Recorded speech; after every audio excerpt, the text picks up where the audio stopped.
दोस्तों आज जो मैं आपको दिखा रहा हूँ ये कराची का मशहूर और बेहतरीन है चाय पराठा। लोग सुबह-सुबह उठते हैं होटल या शाम को दोपहर को किसी भी टाइम कराची में हर टाइम सुबह-शाम चाय पराठा पठान और कराची में जगह-जगह हर मकाम पर चाय और पराठे के होटल हैं। आप चाय पिएँ, पराठा खाएँ, बहुत ही अच्छा है। आप देखें, अगर आपको मेरी वीडियो पसंद आए तो इसको लाइक और शेयर ज़रूर करें।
क्या नाम है इसका?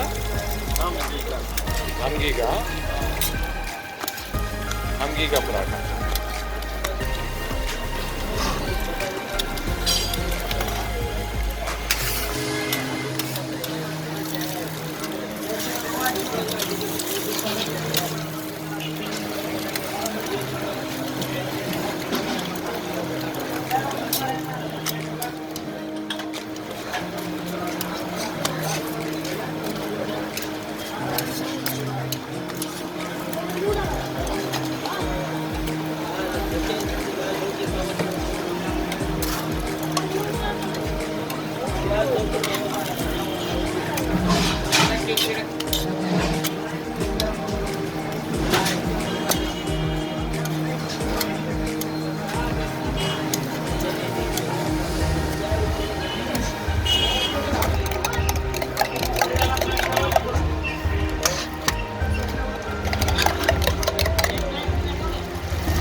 अच्छा,